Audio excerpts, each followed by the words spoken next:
Hey guys, alam kong busy kayo sa trabaho, sa school, sa pamilya, pero gusto nyo rin naman sigurong malaman paano maging mas effective sa buhay.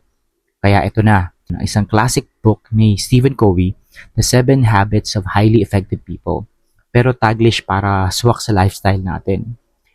Marami sa atin gusto maging successful, pero ang tanong, may ginagawa ka bang sistema para umangat sa buhay? O baka naman umaasa ka lang sa swerte? Hindi tayo nandito para lang mabuhay. Nandito tayo para mag-grow at umasenso.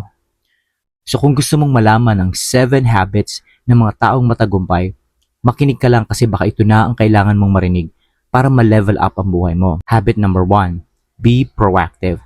Maging responsable sa buhay mo. First habit, be proactive. Tanong ko lang, sino ang may hawak ng buhay mo?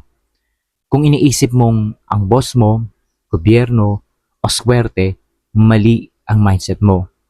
Ang proactive na tao, alam niyang siya ang may control sa kanyang reaksyon at choices sa buhay. Sabi nga ni Viktor Frankl sa Man's Search for Meaning, kahit na nasa concentration camp siya at walang control sa paligid niya, may isang bagay na hindi kinuha sa kanya.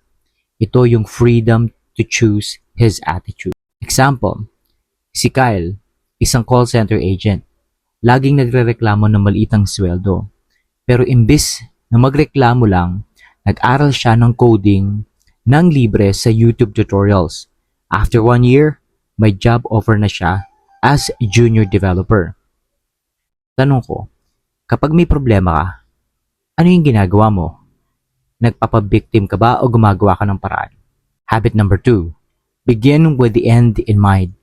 Magsimula ng may malinaw na layunin. Kapag sumakay ka ng bus na walang destinasyon, saan ka mapupunta? Wala. Kasi hindi mo alam kung saan ka pupunta. Ganon din sa buhay. Kung hindi mo alam kung anong gusto mong marating, kahit anong gawin mo ngayon, baka wala ka nga talagang marating. Sabi nga ni Napoleon Hill sa Think and Grow Rich, ang pinaka-successful na tao ay may definiteness of purpose. May malinaw na goal. Si Anna, isang college student, nalito siya sa course niya sa una, pero noong nag-reflect na siya, gusto pala niyang maging guro.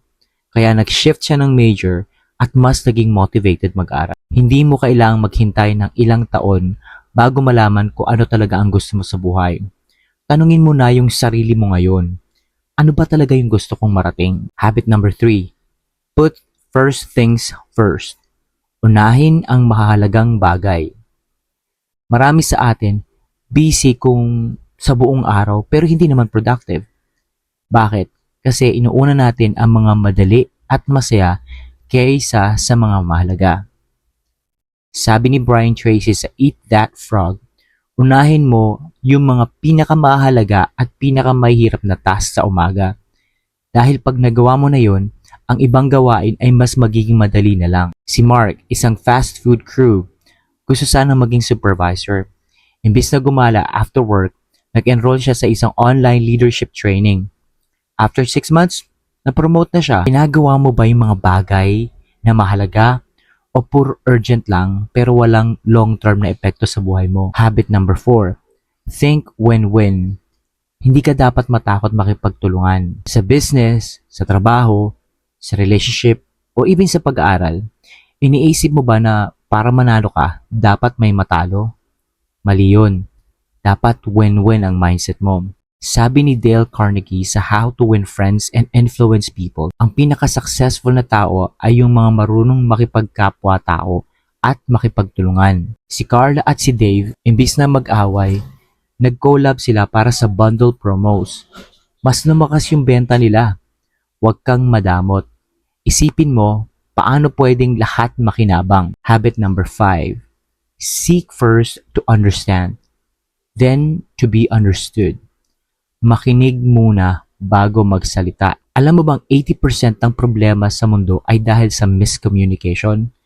Sabi ni Chris Voss sa Never Split the Difference, ang tunay na master communicator ay yung nakikinig bago magsalita. Si Kuya Roy, isang tatay, iniisip na tamad yung anak niyang si JR kasi laging tulog. Pero nung kinausap niya ng maayos, nalaman niyang may part-time job pala si JR sa gabi. para makatulong sa pamilya. Next time, bago ka mag-react, makinig ka muna. Habit number 6, synergize. Mas malakas kapag may teamwork. Alam mo ba na mas mabilis matuto ang isang grupo na nagtutulungan kaysa isang taong nag-iisa lang? Sabi ni Jim Collins sa Good to Great, ang pinaka-successful na businesses ay yung may strong teamwork at synergy. Sa isang construction site, may dalawang mason. Yung isa gusto gawin lahat mag-isa kaya natatagalan siya. Yung isa naman humihingi ng tulong. Mas mabilis tuloy natatapos yung trabaho. Hindi ka mahina pag humingi ka ng tulong. Mas nagiging matalino ka. Habit number 7, sharpen the saw. I-improve lagi ang sarili. Sharpen the saw. Huwag kang tumigil sa pag-aaral kahit tapos ka na sa school. Sabi ni Tony Robbins sa Awaken the Giant Within, ang pinaka-successful na tao ay hindi tumitigil sa pag-grow. Si Tita Marites, isang OFW, nag-aral ng financial literacy kahit 50 years old na siya ngayon. At alam mo ang nangyari? May negosyo na siya sa Pilipinas. Kung gusto mong umasenso, huwag mong hayaang tumanda kang walang nadadagdag sa utak mo. Kung may isang habit kang gustong simulan ngayong araw, ano yun? Comment mo sa baba. At syempre, share mo na rin sa mga tropa mo para sila rin maging highly effective. Maraming salamat sa pakikinig at hanggang sa susunod. Keep growing, keep learning. This is the Tool to Pool Audio.